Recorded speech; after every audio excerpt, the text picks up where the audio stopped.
പഴയ സർക്കാർ പ്രഖ്യാപിച്ച സ്ത്രീ സുരക്ഷാ പെൻഷൻ നിർത്തലാക്കി എന്നൊരു വാർത്ത വന്നു. നിർത്തലാക്കും, അല്ലെങ്കിൽ അത് സൈൻ ചെയ്തിട്ടില്ല നമ്മുടെ പുതിയ സർക്കാർ. പഴയ സർക്കാർ കൊണ്ടുവന്ന ആ ഒരു പദ്ധതി പുതിയ സർക്കാർ നിർത്തലാക്കുക എന്ന് പറഞ്ഞു കഴിഞ്ഞാൽ അതൊരു കഴിവ് കടന്നേ എനിക്ക് പറയാൻ പറ്റും. കാരണം ഒരു കുടുംബം കൊണ്ടുപോകാൻ വേണ്ടി ഒരു സ്ത്രീ ഒരുപാട് കഷ്ടപ്പെടുന്നുണ്ട്. അവർക്ക് അതൊരു വളരെ ആശ്വാസമായിരുന്നു 1000 രൂപ പെൻഷൻ എന്ന് പറയുന്നത്. അപ്പോൾ പകരം ബസ്സിലെ യാത്ര സ്ത്രീകൾക്ക് വേണാട് KSRTC ബസ്സിലുള്ള യാത്ര ഫ്രീ ആക്കിയേക്കുവാണ് അതിന് പകരം. ഞാനൊന്ന് ചോദിക്കട്ടെ, സർക്കാർ ജോലിക്കാർ നല്ല ശമ്പളത്തിൽ ജോലി ചെയ്യാൻ പോകുന്നവർ, മറ്റേ വിനോദയാത്രയ്ക്ക് പോകുന്നവരൊക്കെയാണ് ആ KSRTC ബസ്സിൽ യാത്ര ചെയ്യുന്നത്. അവരെയാണോ പരിഗണിക്കേണ്ടത്, അതാ ഒരു ജീവിതം കൊണ്ടുപോകാൻ കിടന്ന് പെടാപ്പാട് കൂടുന്നവർക്കുള്ള പെൻഷൻ നിർത്തലാക്കിയിട്ട് ഇവരെയാണോ പരിഗണിക്കേണ്ടത്? സത്യം പറഞ്ഞാൽ എന്തൊക്കെയാണ് കാണിക്കുന്നതെന്ന് എനിക്ക് പിടുത്തം കിട്ടുന്നത്. ഒരു സർക്കാർ ഒരു പ്രഖ്യാപിച്ച കാര്യം അത് അവരുടെ കഴിവ് തന്നെയാണ്.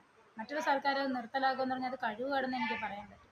ആ സ്ത്രീ സുരക്ഷാ പെൻഷൻ പരിഗണിക്കാതെ ബസ് യാത്ര ഫ്രീ യാത്ര കൊടുത്ത് അത് പരിഗണിക്കുക എന്നതിൽ ഒരു താല്പര്യം ഒട്ടും അംഗീകരിക്കാൻ പറ്റാത്തൊരു കാര്യമാണ്. അതുമാത്രമല്ല, ഈ ബസ്സുകളിൽ എപ്പോഴും ആരും യാത്ര ചെയ്യുന്നില്ല. അതുപോലെ ജോലിക്ക് എങ്ങാനും പോകുന്നവർക്ക് മാത്രമേ അത് ഉപകാരമാകുന്നുള്ളൂ. അത് സർക്കാർ ജോലിക്കാരായിരിക്കും കൂടുതലും പോകുന്നത്. അത് മാത്രമല്ല, അതിൽ ആണുങ്ങളെ അതിൽ ഒഴിവാക്കി, ആണുങ്ങളത് ഉൾപ്പെടുത്തിയിട്ടില്ല. അതൊക്കെ ഒരു വേർതിരിവല്ലേ? എല്ലാ കാര്യങ്ങൾക്കും ഒരു വേർതിരിവില്ലാത്ത രീതിയിലാണ് കൊണ്ടുപോകുന്നത്. പക്ഷേ ഇങ്ങനെയുള്ള കാര്യങ്ങൾ വരുമ്പോഴത്തേക്ക് അത് പെണ്ണുങ്ങളെ മാത്രം പരിഗണിക്കുക, ഒരാളെ സങ്കടപ്പെടുത്തിയിട്ട് മറ്റൊരാളെ സന്തോഷിപ്പിക്കുക എന്ന് പറഞ്ഞു കഴിഞ്ഞാൽ ആണുങ്ങളുടെ മനസ്സ് എന്തുമാത്രം അത് ഒരു വേദന ഉണ്ടാക്കുന്ന കാര്യമാണെന്ന് അറിയാമോ?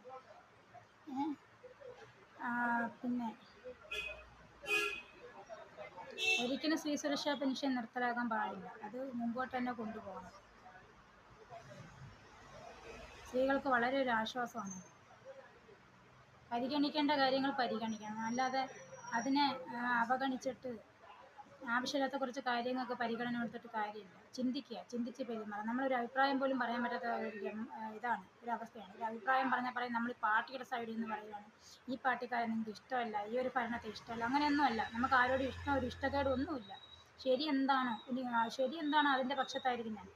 അതിന് ഏത് പാർട്ടിയായാലും, ഏത് കാര്യത്തിലാണോ ശരി, ന്യായമുള്ളത്, ആ പക്ഷത്തായിരിക്കും ഞാൻ നിൽക്കുന്നത്. അപ്പം പറയാനുള്ളതെന്ന് പറഞ്ഞു കഴിഞ്ഞാൽ, സ്ത്രീ സുരക്ഷാ പെൻഷൻ എന്ന് പറഞ്ഞാൽ പരിഗണിക്കേണ്ട ഒന്നാമത്തെ ഒരു കാര്യമാണ് സ്ത്രീ സുരക്ഷാ പെൻഷൻ. ഒരു കുടുംബം കൊണ്ടുപോകാൻ ഒരു സ്ത്രീക്ക് ഒരുപാട് കഷ്ടപ്പെടുന്നുണ്ട്, ഒരുപാട്. അപ്പോൾ അവർക്കൊരു 1000 രൂപ കിട്ടുക എന്ന് പറഞ്ഞൊരു ആശ്വാസം തന്നെയാണ്. അപ്പോൾ അതൊക്കെ ഇങ്ങനെ നിർത്തലാക്കുക എന്ന് പറഞ്ഞു കഴിഞ്ഞാൽ അത് വല്ലാത്തൊരു മാനസികാവസ്ഥയാണ് കേട്ടോ. ഈ മറ്റ് ആർഭാടങ്ങൾ, മറ്റേ ആഡംബരത്തിന് വേണ്ടി യാത്ര ചെയ്യുന്നവർക്ക് വേണ്ടി ഫ്രീ യാത്ര കൊടുക്കാനും ഒക്കെ